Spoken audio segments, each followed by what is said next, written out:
Alright, this is a little circuit that I built. Not this part, underneath.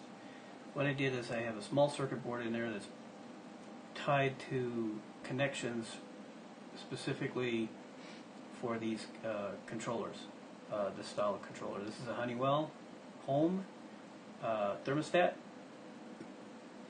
My brother works as a HVAC repair, and I made this for him. Incidentally, he's not working at that same company, and they use different controllers now, so he doesn't have a need for it. On the back, you can see there's like some connections. And if I tilt a little bit, you can see there's some labels there. You get heat, cool, fan, and 24 volts. So you get your 24 volt output. You get your fan output, your cool, and your heat output. Now these are for like troubleshooting. This is like troubleshooting box. You can run a wire from here to your existing system and just alligator clip it. And you can use this known good controller, this is a brand new controller, known good controller, to test an existing system to bypass what the customer has on the wall. So that's basically what this is for, and this is how it works. So if I switch the mode, right now it's off. If I turn it and put it on, okay, it's still off. There we go. Now it's on heat. So you got 78 degrees is what it's going to heat to, and 74 is the actual temperature according to this model. And if you notice, you got cool and heat that show up down here. This is a visual indication that this is actually working. You could hear it click.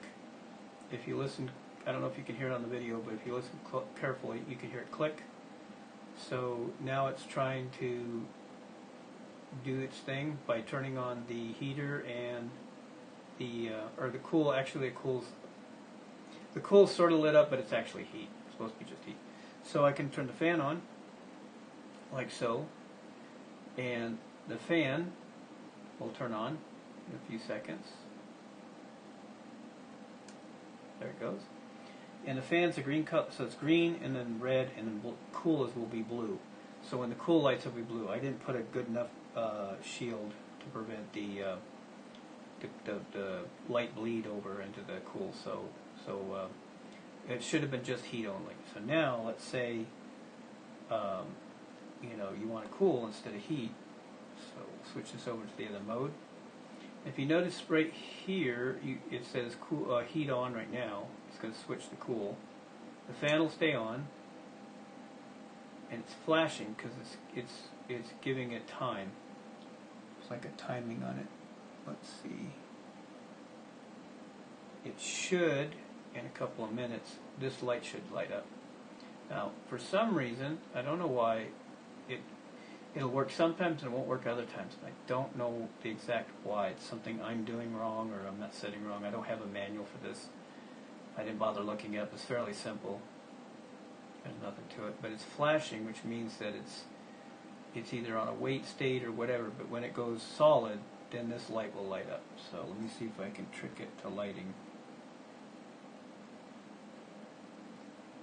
There we go. I'm going to put the fan on auto. Let's see if I can get it to do it that way. And it's just a waiting game. There's a delay after you set a setting. There it goes. The fan's off. It's still flashing up here. I believe it's flashing because it believes something's going on. So sometimes I have to trick it because it's not it's not really hooked up to a condenser. It's not getting feedback. So let's try and turn it off. Give it a second. It's as long as that's there it goes. Now it's technically off.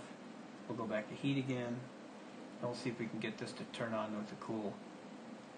The heat comes on and works perfectly fine with that. This might be defective too. It might have something weird with it, but it should turn that heat light on here in a minute. It's currently 74 degrees in here, and I tell it to heat up to 78, so it should turn on. And again, sometimes it doesn't turn on. I don't know why. So I'm trying to troubleshoot and figure out why it's doing what it's doing. Yeah, it's not turning that light on. So there may be something wrong with this unit, but basically that's what it's supposed to do. Let's go to cool again. Try to cool it.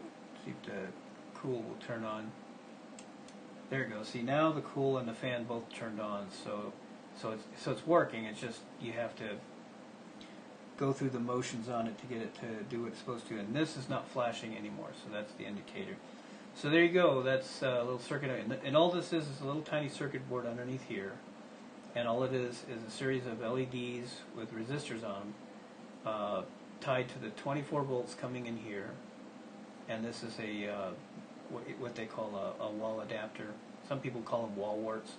So this wall adapter is a 24 volt AC wall adapter that comes into here. So the LEDs are tied into that with a limit resistor on them. That's all they are, and these are surface mount LEDs. And then underneath this thing, I'll turn it off here in a minute. Let me turn it off here. So I'll just unplug it. There's no switch on. I didn't put a switch on it. So if I pop this off, it just pops right off. It's like your normal one. It's got places for battery to remember the settings, so it's not going to remember anything I set. And I don't think there's any, there's no dip switches or anything on it. So this is the unit here, and I believe it pops open. You see the wiring inside there. Ooh, try and get it up there so you guys can see it. So the Y, G, C, W, and B, those are all your wiring for your standard HVAC. One goes to your condenser, one goes to your fan.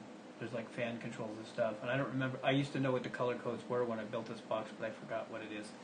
So, and then there's, excuse me. They have these little blue things that you can pop off and use those, but that's how it works. And the way you put these little guys in there is there's a push button. You push down on it, shove the wire in. So it's really convenient for that. And so it's telling you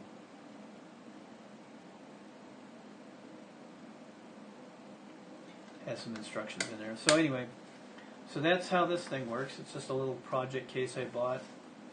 And I decided to make a nice little testing unit. And so if the customer has one of these Honeywell on their wall, you can actually plug theirs into the box and test it here and see the indicators as well as see on here. And you listen for that click sound when the relay clicks over.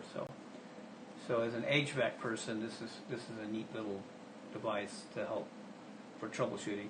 Now I could go a little further and add some more diagnostic features to this, but I didn't. And so anyway, thought I'd share.